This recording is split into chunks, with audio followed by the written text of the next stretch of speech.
you ever been in that season where you just don't want to be bothered? Man, the more I think about this, I think that's the season I'm currently in. And one thing I realized about, going to therapy, man, is like, I, over time, swept so many things like under the rug, man. Like I don't really, face things or deal with shit head on. I love sweeping shit, under the table and keep it moving. But one thing I learned about going to therapy, like, that shit ain't even healthy. Like just sweeping shit, like, you done forgave so much, overlooked so much done happened to you, and you just overlook it. Certain people have passed away. You never, had time to just breathe. You just keep going. And one thing about going to therapy, I realized like that shit ain't even healthy. But one thing I realized is like when you in that season where you don't want to be bothered, man, it's okay. Like it's normal. It's not a bad thing. It's just you finally, facing you. You finally dealing with yourself.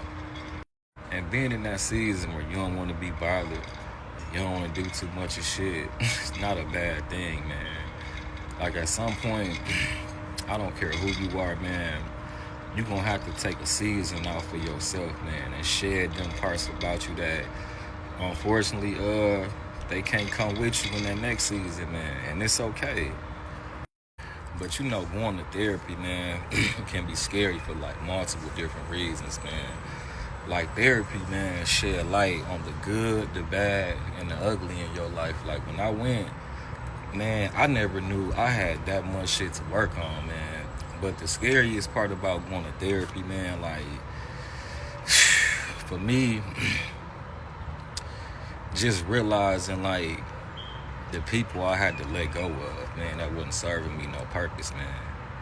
It was a hard pill to swallow, man, but that shit was just so detrimental, holding on to certain people, places, and things. And over time, I avoided the answers I got from my therapist until, man, everything that she told me I needed to work on, change, and stop, man, that shit just started showing up in my life, man, at every angle of my life, man.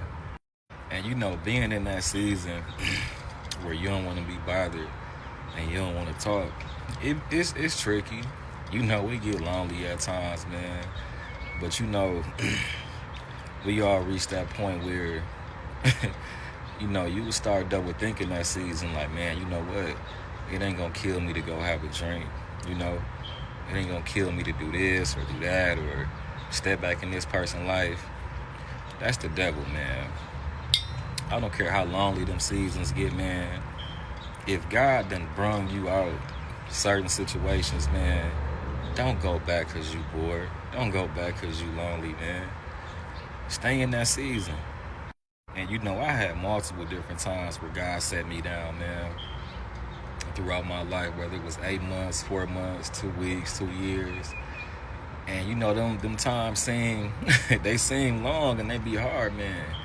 But when I tell you, the time that he set me down do not compare with what that man had behind waiting. Man, listen, what that man got for you after that waiting season, man, it's not going to match the time that he had you waiting, trust me. When you in that season where you don't feel like being bothered, man, and you feel like you kind of isolated, man, take it for what it is, man. Because when I tell you God is trying to show you something, man, he trying to show you something. He ain't taking these people out your life for no reason. He's not letting you get denied certain doors for no reason.